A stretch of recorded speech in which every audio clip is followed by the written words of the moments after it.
Dan alhamdulillah Januari kita sudah bisa melayani 570.000 penerima manfaat di 26 provinsi.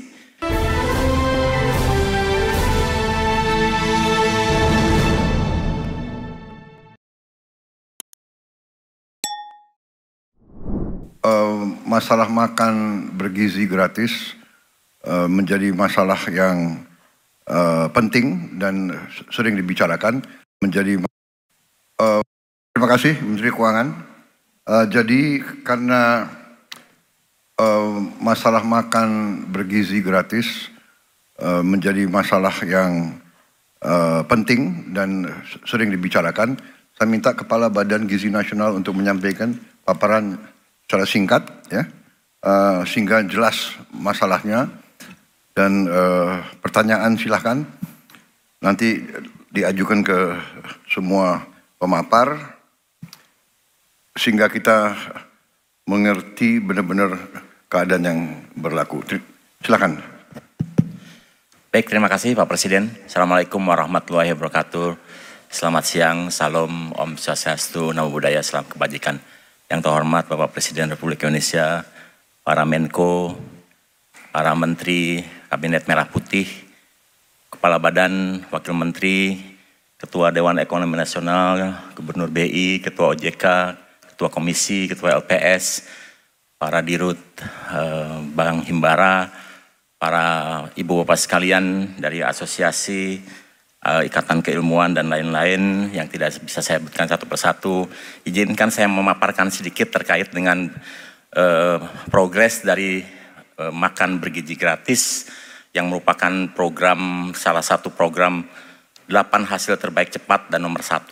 Dan ini adalah program andalannya Pak Presiden Prabowo Subianto, dan Pak Presiden selalu menyampaikan bahwa ini adalah langkah strategik bangsa Indonesia dan merupakan investasi SDM besar terhadap SDM masa depan Indonesia.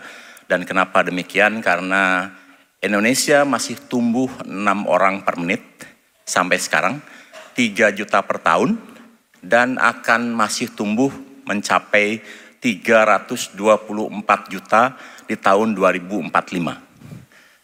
Nah, dari mana sumber pertumbuhan penduduk ini? Kalau kita lihat dari grafik yang saya sampaikan, itu rata-rata lama pendidikan bangsa Indonesia itu hanya 9 tahun. Jadi bukan yang di ruangan ini yang sudah 20-30 tahun. Tapi rata-rata pendidikan Indonesia adalah 9 tahun. Dan kalau kita lihat klasifikasi anggota rumah tangga, kita lihat bahwa pertumbuhan penduduk itu dihasilkan dari anggota rumah tangga, kelas miskin dan rentan miskin. Di situ ada angka yang miskin 4,78. Itu artinya apa? Kalau ada satu ibu, satu bapak, maka rata-rata anaknya 3 atau 2. 4,78 itu artinya kalau ada 100 keluarga miskin, maka 78 keluarga anaknya 3. 22 keluarga anaknya 2. Kalau kita gabungkan antara rentan miskin dan miskin, maka rata-rata anggota rumah tangga di Indonesia itu anggota rumah tangganya 4,5. Jadi kalau ada 100 keluarga miskin dan rentan miskin, maka 50 keluarga anaknya 3, 50 keluarga anaknya 2. Tidak tumbuh dari kelas atas. Kenapa? Karena anggota keluarganya hanya 2,84. Satu ibu dan satu bapak digantikan oleh 0,84. Demikian juga kelas atas. Jadi kenapa Pak Presiden sangat gelisah dengan masa depan Indonesia? Karena anak-anak lahir dari keluarga dengan pendidikan rata-rata 9 tahun dan juga dengan pendapatan rata-rata di bawah 1 juta. Jadi itulah investasi besar-besaran pemerintah Republik Indonesia terhadap masa depan SDM Indonesia. Dan jangan lupa bahwa mereka yang sekarang ada dalam kandungan, mereka yang sekarang di SD, mereka yang sekarang ada di SMP, dan mereka sekarang di SMA, 20 tahun kemudian, 2045 itu adalah tenaga kerja produktif. Di mana 60% anak-anak yang lahir di keluarga miskin dan rentan miskin, 60% tidak pernah melihat menu dengan gizi seimbang. Dan 60% anak-anak itu tidak pernah minum susu.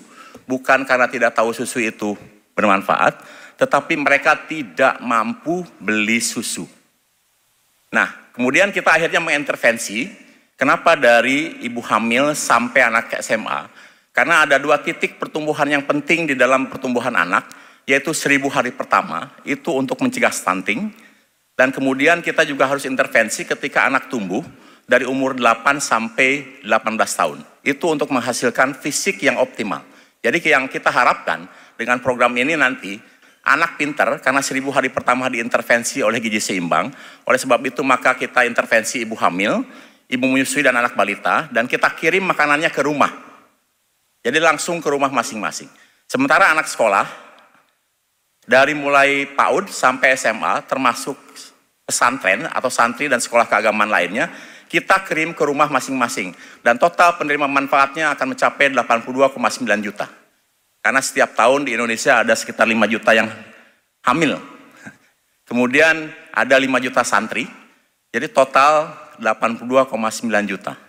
Ada 30 juta balita, sekitar 44 juta siswa sekolah. Dan program ini alhamdulillah sudah kita launching pada tanggal 6 Januari, dan kita lihat grafiknya.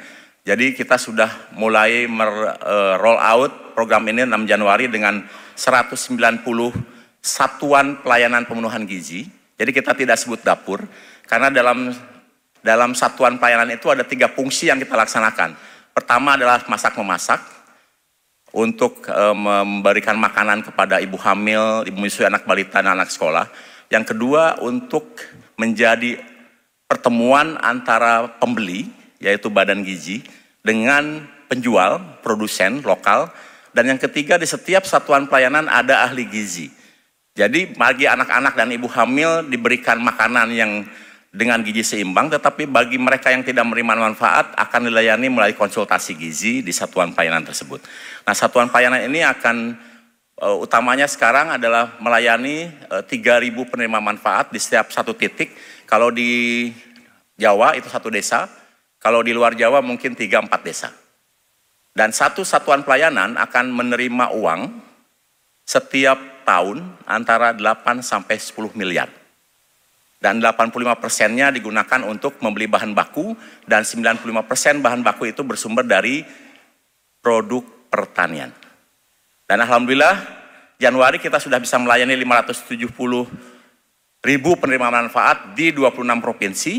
Kemudian di Februari kita sudah melakukan di 726 satuan pelayanan pemenuhan gizi, mencakup 2,2 juta penerima manfaat di 38 provinsi. Dan bulan Maret, ini sampai menjelang Lebaran kemarin, sudah di 1.009 satuan pelayanan pemenuhan gizi dengan 3 juta penerima manfaat. Jadi tadi kalau ada data dari Kementerian Keuangan 2,6, karena ada anggaran yang baru akan dicairkan setelah Lebaran ini, karena kemarin KPPN-nya keburu tutup. Kemudian insya Allah April ini kita akan mencapai 1.533 satuan pelayanan pemenuhan gizi yang mencakup 4,59 penerima manfaat. Agustus akan, bulan Mei itu akan kita capai per stage untuk maksimum di 1.994 satuan pelayanan, dan akan bertahan sampai Juli. Nah, kenapa sampai bertahan sampai Juli? Karena program ini ada 3 faktor yang menentukan. Yang pertama adalah anggaran, yang kedua adalah SDM, yang ketiga adalah infrastruktur. Anggaran ini kelihatannya sudah dijamin oleh Pak Presiden, berapapun yang Badan Gizi butuhkan akan disiapkan, dan tahun ini sudah menerima 71 triliun, dan Pak Presiden sudah ancang-ancang menyiapkan tambahan 100 triliun, jadi anggaran bukan isu. Kemudian yang kedua SDM. SDM ini adalah yang kita sebut sebagai messenger atau pembawa program yang disebut dengan Sarjana Penggerak Pembangunan Indonesia. Ini ide murni dari Pak Presiden, di mana sarjana-sarjana terbaik di seluruh Indonesia dari berbagai perguruan tinggi dididik secara khusus 3-4 bulan di Unhan, 2 bulan dididik untuk Komcad, dan 1 bulan 2 bulan untuk teknis keamanan pangan, kemudian teknis penyiapan makanan, termasuk juga teknik budidaya pertanian. Dan alhamdulillah sampai sekarang sudah dididik 2 batch, yaitu masing-masing 1.000. Dan sudah 2.000 yang kita hasilkan, sudah ada 2 di lapangan di seluruh Indonesia, di 38 provinsi, ada 6 orang yang mengundurkan diri. Dan untuk batch pertama, ini betul murni didanai oleh hamba Allah. Makanya tadi Pak Presiden menyampaikan sudah mulai bekerja dari bulan Februari setelah diumumkan. Dan kemudian batch kedua sudah didanai dengan APBN, anggaran biaya tambahan. Dan sekarang sudah diterima kurang lebih 30.000 sarjana penggerak pembangunan Indonesia di bawah Kementerian Pertahanan, dididik di Unhan, yang baru akan selesai pada bulan Juli pendidikannya. Nah, itu adalah STM yang akan membawa program ini, kemudian mengendalikan program ini dan mengeksekusi anggaran program ini. Sehingga tidak ada satuan pelayanan pembunuhan gizi yang tidak dipimpin oleh sarjana penggerak pembangunan Indonesia. Dan faktor yang ketiga adalah infrastruktur. Nah, infrastruktur ini sampai sekarang belum serupiah pun dari anggaran negara. Jadi kalau sudah ada yang 1.009 sampai sekarang dan April ini akan mencapai 1.533, itu murni dari kemitraan dan 100% dari UMKM. Jadi banyak restoran-restoran Pak Presiden, catering-catering yang di daerah, di Halmahera Barat sana, termasuk yang Bapak tinjau di Jakarta, di Jawa Timur, di pesantren, itu adalah mitra Badan Gizi Nasional. Jadi restoran yang hampir dying atau sudah hampir bangkrut, tidak laku, sekarang bangkit kembali karena memperoleh customer fix minimal 3.000 per hari. Kemudian ada juga kantin di Bogor, di sekolah Boswa Bina Insani, yang tadinya hanya melayani siswa di sekolah Bina Insani, sekarang dikonversi menjadi satuan pelayanan pembunuhan gizi dan melayani 3.000 anak. Jadi tidak hanya melayani sekolah tersebut, tapi juga melayani 10 sekolah di sekitarnya. Dan alhamdulillah yayasannya senang karena biasanya hanya mendapatkan 2-3 juta per hari, sekarang bisa 6 juta per hari dari program makan bergizi gratis ini. Dan program kita akan bertahan sampai Juli melayani 6 juta dan ketika Mei dihasilkan, ini adalah kesempatan bagi Badan Gizi untuk melakukan akreditasi sertifikasi satuan pelayanan pembunuhan gizi yang ada. Sambil kemudian kita sekarang siap-siap untuk melakukan tender untuk 1.542 satuan pelayanan pembunuhan gizi yang didanai oleh APBN khusus untuk daerah-daerah targeted, Pak. Di daerah-daerah yang mitra tidak mungkin masuk, di daerah 3T, di daerah-daerah pegunungan, di daerah terpencil yang penerima manfaatnya mungkin hanya 200 atau 500 yang kami akan bangun nempel dengan sekolah dan itu didanai oleh APBN, itu artinya negara hadir. Jadi kami bukan tidak mendengar bahwa ini harus di daerah yang terpencil dulu, yang dibutuhkan dulu, tetapi kami memang sedang mempersiapkan APBN-nya secara seksama dan insya Allah sekarang dalam proses perencanaan dan baru akan selesai pada bulan Juli bangunannya paling cepat. Jadi kalau program ini mengandalkan APBN untuk membangun satuan pelayanan pembunuhan gizi, maka program makan bergizi ini baru bisa dilaksanakan Agustus.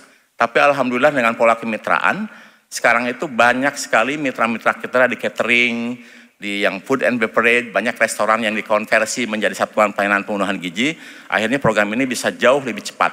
Dan insya Allah nanti Agustus, ini akan mencapai 7.000 satuan pelayanan pembunuhan gizi. Dan saat itulah kita sudah akan menyerap anggaran kurang lebih 7T per bulan. Sekarang ini kita baru menyerap 1,1 T, itu sudah lebih besar dibandingkan anggaran salah satu kementerian, 1 bulan, banyak kementerian. Dan kemudian mulai September kita akan melakukan pelayanan di 42 juta, dan itu sudah akan menyerap 14 T 1 bulan. Kemudian Oktober kita akan melayani kurang lebih 66 juta di 22 satuan pelayanan pembunuhan gizi, dan itu sudah akan menyerap anggaran 21 triliun 1 bulan. Dan sesuai dengan target Pak Presiden, mudah-mudahan tercapai Pak, doakan kerja kita tetap cepat. 32.000 melayani 82,9 juta itu di bulan November akhir. Dan itu sudah akan menyerap anggaran 25 triliun per bulan atau 1 triliun per hari. Jadi anggaran Badan Gizi 1 hari Pak, kementerian lain 1 tahun. Dan kami proses kemitraannya melalui sistem. Jadi pendaftaran menjadi mitra badan gizi itu hanya melalui website yaitu mitra.bgn.go.id, dan kami bisa contohkan di sini pengajuan calon SPPG dengan urutan-urutan kapan itu ditinjau, dan kemudian akhirnya di ujungnya adalah penempatan Sarjana Penggerak Pembangunan Indonesia. Seperti contohnya yang akan terjadi di bulan April ini, ada 71 SPPG yang siap operasional menunggu penugasan kepala SPPG, kemudian 44 SPPG menunggu kesimpulan verifikator, 179 SPPG menunggu laporan SPPI perihal hasil survei lapangan, dan ada 230 SPPG menunggu penugasan FSPI untuk melaksanakan survei lapangan. Jadi demikian proses-prosesnya, kita buat setransparan mungkin, dan alhamdulillah sekarang reaksi masyarakat cukup besar. Kami juga sudah bermitra dengan berbagai KL dan juga lembaga, termasuk misalnya dengan TNI yang berjanji akan membangun 2.000 satuan pelayanan pemenuhan gizi, kemudian Polri akan membangun 1.000 satuan pemenuhan gizi, kemudian BIN juga akan 1.000, NU 1.000, Muhammadiyah mungkin 500, dan kami menunggu juga dari Bapak Ibu sekalian, barangkali yang punya rumah kosong tidak digunakan, lebih baik menjadi mitra badan gizi, dan kemudian kami akan operasionalkan menjadi satuan pelayanan pemenuhan gizi. Kemudian berikutnya, dan ini adalah potensi ekonomi program makan bergizi gratis. Jadi peran BGN ini sekarang akhirnya berfungsi dua. Memang program ini adalah untuk investasi SDM terbesar pemerintah Republik Indonesia untuk SDM emas 2045. Karena anak-anak yang sekarang dalam kandungan 20 tahun lagi akan jadi tenaga kerja produktif. Kalau kita tidak intervensi, maka mereka akan menjadi tenaga kerja produktif yang berkualitas rendah. Dan akhirnya BGN kemudian menciptakan dua hal. Pertama, creating demand atau yang disebut dengan new emerging market. Apa itu? 82,9 juta itu adalah new emerging market yang selama ini belum pernah ada. Jadi kalau ibu bapak punya rumah kosong, kemudian di sekitarnya ada sekolah, katakanlah 5 sekolah yang masing-masing 800 orang, maka akan ada kurang lebih 4.000 anak yang bisa dilayani, dan itu creating demand-nya 4.000 itu. Ya, jadi ada insentif dari Badan Gizi untuk menjadi mitra. Kemudian yang kedua, yang paling penting adalah menjadi off-taker terdepan bagi produk lokal. Karena satu satuan pelayanan dengan melayani 3.000, setiap hari butuh 200 kg beras setiap hari. Butuh 3.000 telur setiap sekali masak. Jadi kalau 2 kali masak saja butuh 6.000 telur. 1 minggu. Kalau 82,9 juta sudah dilaksanakan pada bulan November, maka setiap kali masak butuh 82,9 juta telur. Itu artinya berapa? 5.000 ton. Kalau 2 kali saja seminggu kita memasak, maka butuh 10.000 ton. Artinya kalau 1 tahun itu butuh 400.000 ton telur. Nah, Indonesia sekarang surplus telur. Surplusnya per tahun 200.000 ton. Makanya kita bisa ekspor ke Amerika. Tetapi kalau Badan Gizi sudah melaksanakan program makan bergizi dan melayani 82,9 juta, maka yang 200.000 itu sebentar saja langsung terserap, Pak Presiden. Kalau tidak ada entrepreneur baru yang menghasilkan peternak baru, maka nanti kita akan membatasi penggunaan telurnya. Karena akhirnya akan kurang 200.000 ton. Jadi ini semua diserap oleh Badan Gizi. Dan selain telur kita butuh 350 kg ayam setiap hari. Butuh 300 kg sayur setiap hari. Butuh 350 kg buah setiap hari. Jadi sekarang itu di Sentul, Pak, di tempatnya Bapak di Hambalang itu penjual pisang senang sekali. Karena setiap hari dibeli pisangnya dengan hodian, dibagikan kepada 3.000 anak setiap hari makan pisang. Jadi ini produk-produk lokal akhirnya sekarang bangkit karena adanya program makan bergizi gratis. Dan kemudian kita juga kalau memberikan susu butuh 40-50 liter susu per hari di satu satuan pelayanan. Jadi kalau seluruh Indonesia kita memang akan membutuhkan sekitar tambahan 1,5 juta ekor sapi. Dan alhamdulillah Kementan sekarang sudah mengimpor beberapa, dan kami untuk awal ini mewajibkan susu diberikan kepada anak, sekolah, ibu hamil, di daerah-daerah yang ada sapi perahnya. Nah, kemudian ini adalah potensi pertumbuhan ekonomi. Jadi Pak Presiden pada pertama kali dulu menyampaikan APBN untuk apa, ada 3 hal yang saya masih ingat. 1, untuk menciptakan lapangan kerja. 2, untuk meningkatkan produktivitas. Yang 3, untuk meningkatkan inovasi. Dan ketiga-tiganya dipenuhi oleh Badan Gizi. Kenapa? Karena satu satuan pelayanan membutuhkan 50 orang untuk bekerja. Jadi kalau ada 30.000, maka otomatis akan 1,5 juta orang bekerja di satuan pelayanan pemenuhan gizi, direct. Banyak ibu-ibu yang umurnya 40-45 tahun sekarang senang, Pak, dari tidak punya pendapatan menjadi pendapatan 2 juta per bulan, itu sudah kehilangan kemiskinan ekstrem langsung hilang, dan sekarang sudah bekerja 50.000 orang. Nah, kemudian ini peluang juga bagi yang bekerja di food and beverage. Banyak restoran-restoran di Jakarta yang kurang laku sekarang dikonversi untuk menjadi satuan pelayanan pemenuhan gizi, untuk menjadi mitra Badan Gizi. Di daerah-daerah juga banyak yang restorannya sudah hampir bangkrut, sekarang bangkit kembali. Dan kemudian setiap satuan pelayanan pemenuhan gizi itu membutuhkan 15 minimal supplier. Supplier telur, supplier beras, supplier tepung, supplier mie, supplier termasuk orang yang mengambil sisa jelantahnya. Jadi setiap satuan pelayanan itu meng-create new entrepreneur. Minimal 15, karena banyak yang diusahakan. Kebetulan di palet project kami di Warung Kiara itu ada palet project yang pertama, SPPG, kemudian kami bangun satu lagi. Kemudian kami tanya, ini supplier yang di Warung Kiara 2, supplier lama atau supplier baru? Rupanya supplier baru, Pak. Jadi 15 supplier baru muncul setiap kali satu satuan pelayanan berdiri. Nah, sekarang karena masih ada 1.009 satuan pelayanan pemenuhan gizi, banyak supplier masih berebut masuk ke satuan pelayanan pemenuhan gizi. Tapi sebentar lagi di bulan Agustus, satuan pelayanan pemenuhan gizi lah yang akan mencari supplier.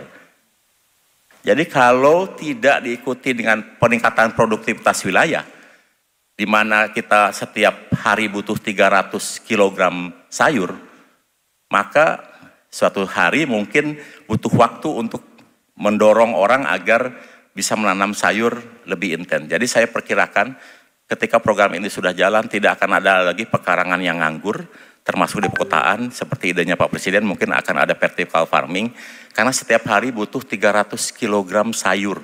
Jadi kalau ada ide mendirikan koperasi, Badan Gizi senang sekali. Karena kami butuh agregator, dan agregatornya itu adalah koperasi. Karena tidak mungkin kami bekerja sama dengan petani untuk menanam 300 kg sayur setiap hari. Jadi butuh memang agregator. Ya, agregator inilah yang bisa mengatur pola tanam. Hari Senin nanam kangkung, hari Selasa nanam bayam, hari Rabu nanam cesin, hari Kamis nanam terong, hari Jumat nanam brokoli, yang jumlahnya harus sesuai dengan kebutuhan satu satuan pelayanan. Dan ini kami memang mengharapkan produknya adalah produk lokal, dan dengan demikian saya yakin suatu saat tidak akan ada lagi tanah subur di seluruh Indonesia yang nganggur, dan kemudian akan ditanami. Ini contoh anggaran yang akan masuk di satu provinsi. NTT itu memiliki murid 1,5 juta. Itu akan ada 749 satuan pelayanan pemenuhan gizi di NTT. Anggaran APBN-nya Provinsi NTT itu hanya 3 triliun, Pak. Sementara Badan Gizi akan mengirim ke NTT 8 triliun. Jadi jauh lebih besar anggaran Badan Gizi yang masuk ke NTT dibandingkan APBD-nya. Dan itu 85% dari 8 triliun itu digunakan untuk membeli bahan baku kalau bisa lokal. Dan 10,5%-nya untuk membayar ibu-ibu yang masak tersebut. Jadi inilah potensi ekonomi yang akan hadir, Pak, dengan adanya program makan bergizi.